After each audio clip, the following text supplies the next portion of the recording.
Mateus capítulo de número 15, a partir do 21, diz assim: Partindo dali, Jesus seguiu para a região de Tiro e Sidom. Uma mulher cananeia, vindo daquelas redondezas, pôs-se a gritar: Senhor, filho de Davi, tem compaixão de mim, minha filha está horrivelmente endemoniada. Contudo, ele não lhe respondeu. Seus discípulos aproximaram-se dele e rogaram-lhe: manda embora, porque vem gritando atrás de nós.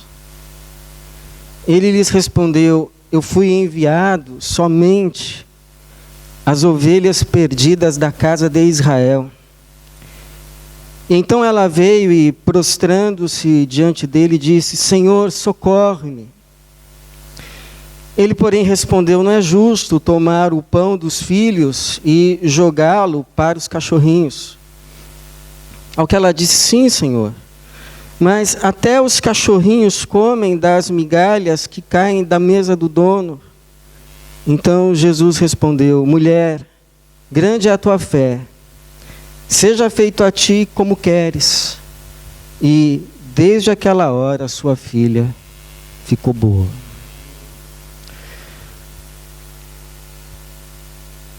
Obrigado, Senhor, pela tua palavra. Pedimos que mais uma vez o Senhor comunique ao nosso coração aquilo que está no teu coração, e que o Senhor assim nos santifique, nos salve e faz de nós também instrumentos da tua salvação. É a nossa oração para a tua glória e no teu nome. Amém. Você já deve ter ouvido uma frase famosa de John Wesley, que diz assim: a minha paróquia é o mundo. A minha paróquia é o mundo.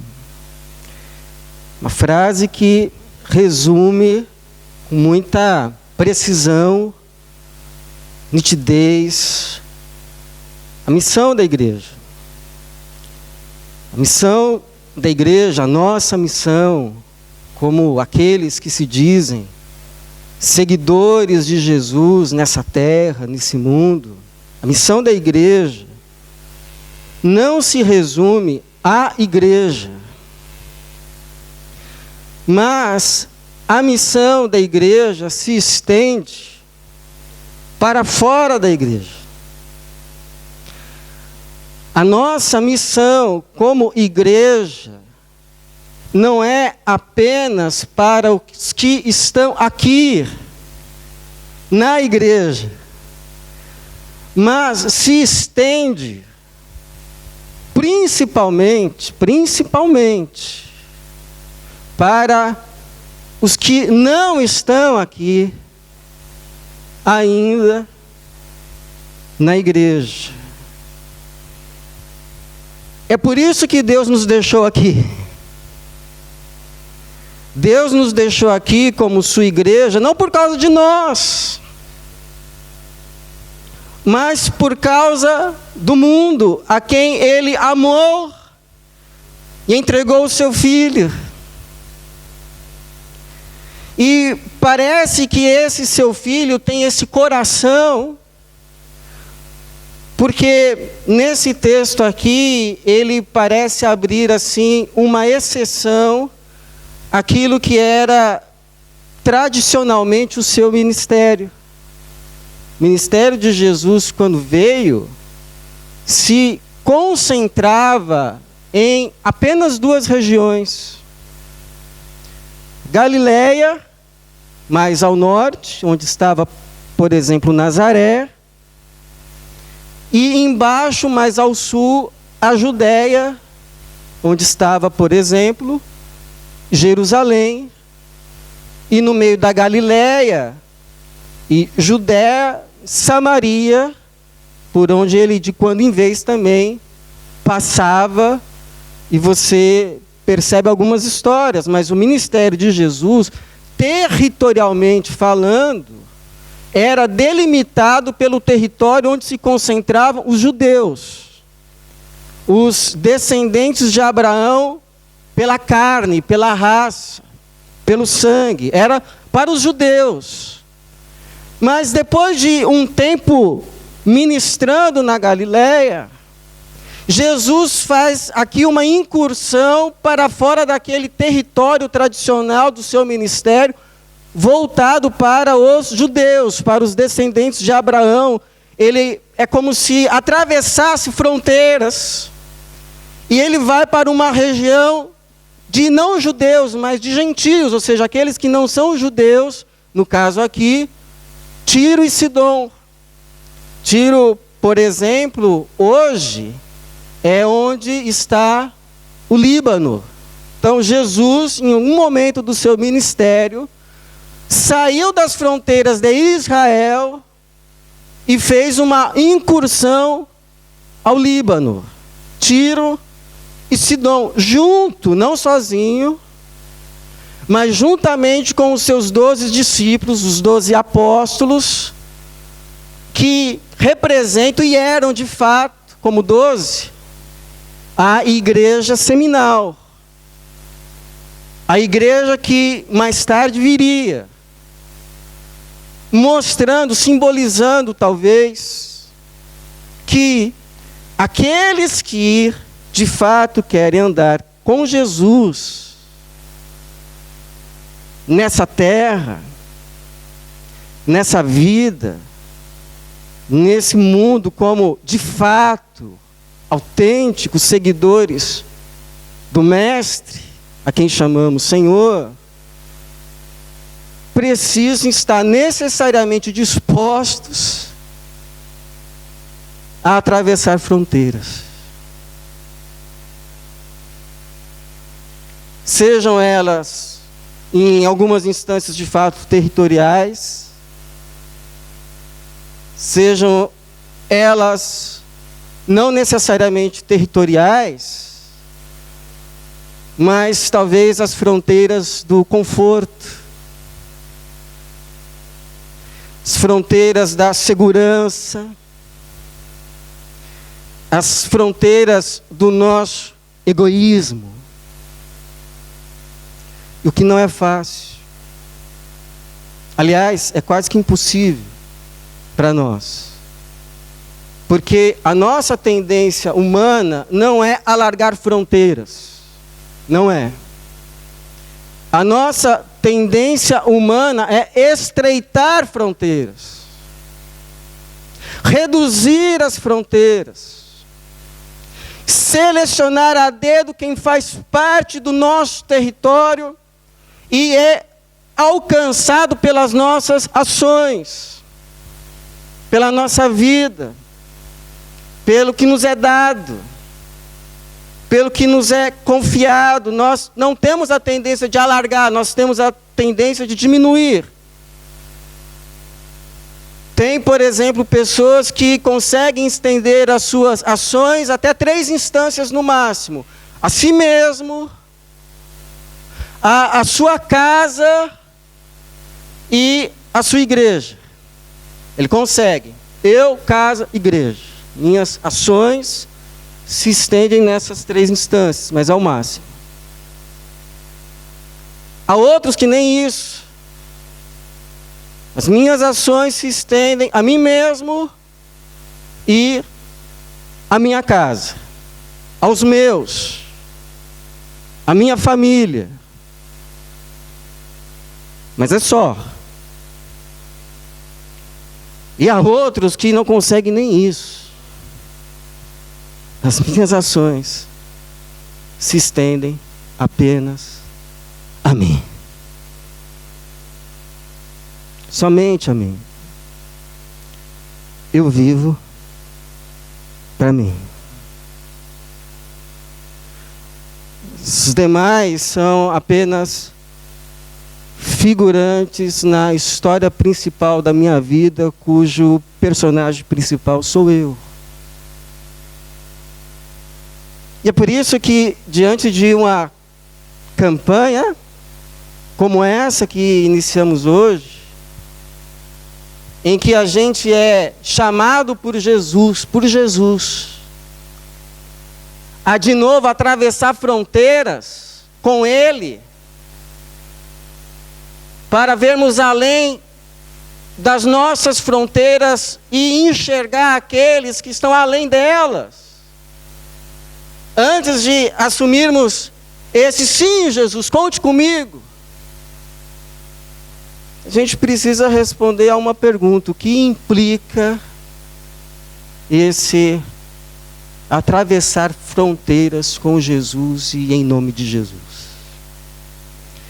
Bom, já digo logo de passagem que atravessar fronteiras com Jesus e em nome de Jesus pode implicar num grande incômodo, num terrível incômodo, num incômodo assim quase que insuportável. Porque quando Jesus vai lá a essas terras de Tiro e Sidom, ele vai lá, e o texto lá de Marcos diz que ele não queria que ninguém soubesse. Mas descobrem que ele está lá, essa mulher aqui no seu desespero, de ter em casa uma filha totalmente fora de controle, possessa por um poder invasivo, maligno, que a quer destruir, ela deixa as etiquetas para lá, e ela sai correndo mesmo desesperada, chorando, angustiada, porque a única esperança dela está ali, naquele homem chamado Jesus de Nazaré, a respeito de quem ela ouviu e creu, é o Messias, é o filho de Davi, tanto que ela sai correndo atrás dela, gritando: filho de Davi, tem compaixão de mim, socorre-me. É uma mulher desesperada, com um clamor quase histérico. E como Jesus, a princípio, parece não dar resposta, não dar sinal favorável a ela, vem os seus discípulos, os 12, a igreja seminal que nos representa, que nos prefigura, incomodados com os gritos dela, com os clamores dela, e diante da passividade de Jesus, chegam a Jesus e intercedem por ela, rogam por ela. Porque quando eles dizem assim, manda embora, não é simplesmente, senhora, por favor, Jesus está muito ocupado, ele não veio aqui para fazer milagre, desculpa, senhor, fale para ela ir embora. Não foi isso. Esse mande-a embora implica uma intercessão. Uma intercessão. Não é simplesmente mande-a embora, é Senhor, por favor, atende logo essa mulher. O Senhor já atendeu tanta gente, atende ela também. Para que ela vá embora. Porque ela vem gritando atrás de nós. O grito, o clamor dos outros incomoda. E incomoda muito. Muito. O clamor dos outros é um incômodo. É um incômodo. E aí o que a gente faz quando a gente vê as notícias? Quando a gente ouve e fica sabendo a respeito do clamor do mundo, o que a gente faz? A mesma coisa que os discípulos. A gente se achega a Deus, a gente se achega a Jesus e a gente começa a interceder. A gente começa a dizer: Senhor, faça alguma coisa. Senhor, não é possível que o Senhor não está se incomodando com esses clamores. Tenha misericórdia, Jesus, de Moçambique. Senhor, faça alguma coisa em relação à Amazônia. Senhor, faça alguma... Senhor, esses aí que vivem com menos de $1 por dia. Por dia. Como se a responsabilidade por esse mundo fosse dele, não nossa. Porque o Salmo 115:16 diz assim: os céus são os céus do Senhor, mas a terra, o mundo, ele entregou aos filhos dos homens. E quando foi isso? Lá no Gênesis, quando criou Adão e Eva, Deus criou tudo e disse a Adão e Eva: dominem, ou seja, governem, administrem, cuidem do que, Senhor? De toda a terra. Governo, o cuidado, a administração da terra e do que acontece na terra foi confiado a nós. Então, pastor, não é para a gente orar por essas coisas? Sim, é para orar. Mas talvez a oração seja diferente. Talvez a oração não seja: Senhor, tenha misericórdia. Mas, Senhor, nos ajude a termos misericórdia. Nos ajude a ter misericórdia. Talvez a oração não seja: Senhor, faça alguma coisa.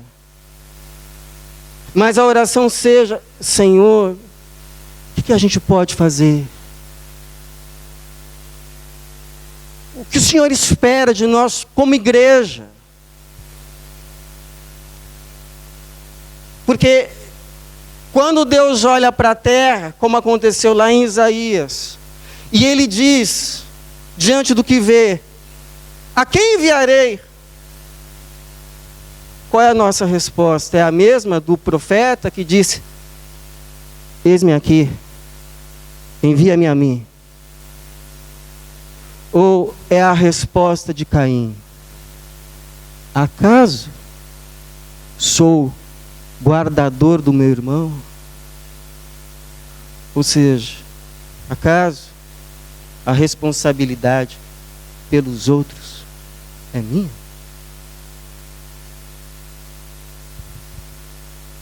Então, segundo, atravessar a fronteira com Jesus, meu irmão, é incômodo.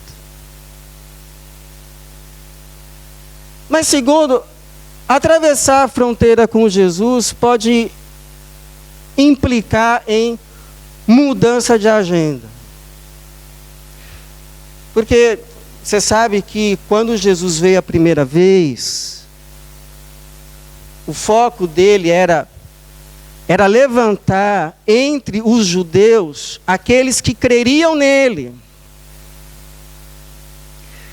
Aqueles descendentes de Abraão, da carne, da raça, que eram também descendentes espirituais de Abraão por terem a mesma fé, por olharem para Jesus e crerem nele.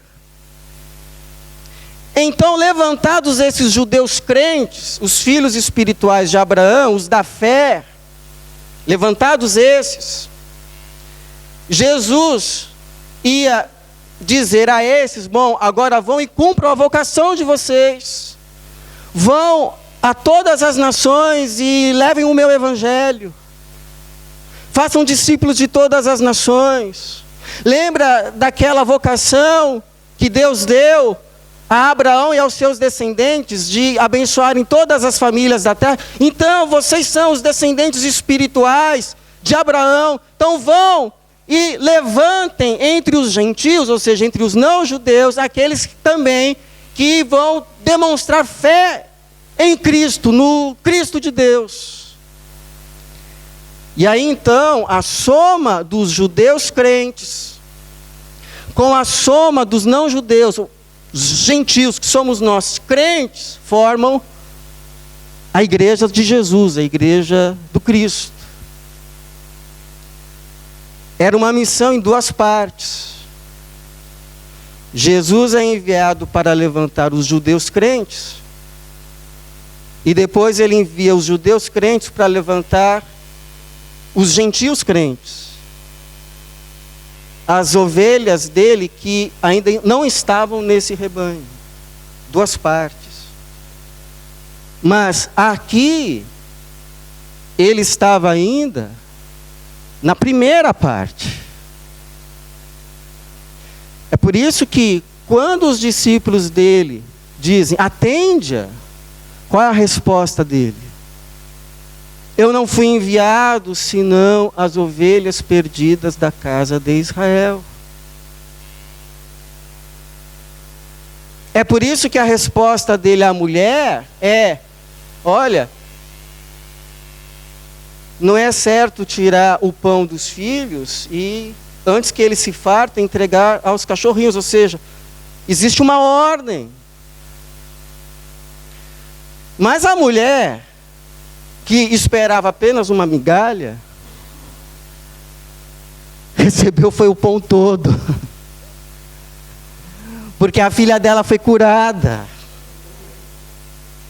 Não só porque ela demonstrou uma fé legítima de uma legítima filha de Abraão, ou seja, ela era uma gentílica, que seria levantada pela pregação por causa da sua resposta de fé e creria em Cristo, era ovelha de Jesus perdida também. Mas também porque, e principalmente Jesus, com aquele coração que cabia o mundo, mais uma vez, abriu espaço na sua agenda para admitir o não planejado, para admitir a exceção, para admitir quem à primeira vista não estava dentro, para incluir mais alguém na sua graça, na sua bênção, na sua libertação e na sua salvação. A pergunta é se nós estamos dispostos ao mesmo. Se para incluir mais gente na bênção, na sua salvação e na sua libertação, a gente está disposto a mudar agendas. O que era para agora ficar para depois. A mexer em orçamentos que já estavam definidos. Eu não sei. Não sei.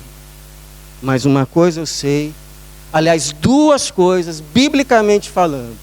Biblicamente falando. Biblicamente falando. Nada que a gente fizer para que isso aconteça, nada que a gente entregar para que isso se torne realidade, vai ser daquilo do que primeiro nós não recebemos. Essas são palavras de Davi a Deus, depois do povo ter ofertado para a construção do templo.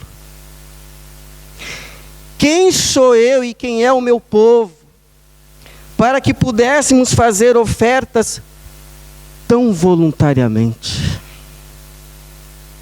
Olha só as palavras. Quem sou eu e quem é o meu povo, para que pudéssemos fazer ofertas tão voluntariamente? Porque tudo vem de ti, e damos a ti do que é teu. Tudo vem de ti, e damos a ti do que é teu. E segundo, nada que fizermos, que entregarmos para que isso aconteça, para que mais pessoas sejam incluídas na salvação, na libertação, na bênção de Deus, será maior do que o que ainda receberemos. Em alegria, em vida e em bênçãos espirituais que não são temporais, mas são eternas. Eternas. E eternas. Eternas. Maiores. E para sempre. Guardadas no céu para nós. Recebi uma mensagem do pastor Pedro, que está lá na Índia, e ele, no momento, quando me mandou a mensagem, estava internado num hospital lá no Brasil, fazendo um tratamento, parecia que tinha suspeita de uma infecção, alguma coisa assim, e ele tinha um companheiro de quarto. E aí a mensagem dizia o seguinte, eu vou ler para os irmãos. Peço sua oração também por seu Valdeci, que sofre por tromboses e também necessita de cura. Olha, enquanto reparti com ele as frutas que a Sol trouxe, antes de aceitar, ele recusou, dizendo que depois faltaria para mim. Mas eu respondi que Jesus daria mais ainda. Então lembrei muito que na Índia, vivendo com extremo sofrimento, sempre enfrentamos a vontade de desistir. Logo lembramos que não somos o amor suficiente para todos, mas todos os dias tentamos que o amor passe de nós para alguns, e quanto mais repartimos, mais abençoados somos. Que a salvação passe de nós para alguém hoje.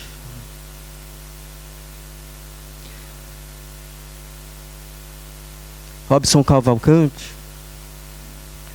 um ex porque faleceu, ministro, bispo anglicano, ele escreveu uma coisa extremamente interessante a respeito da igreja.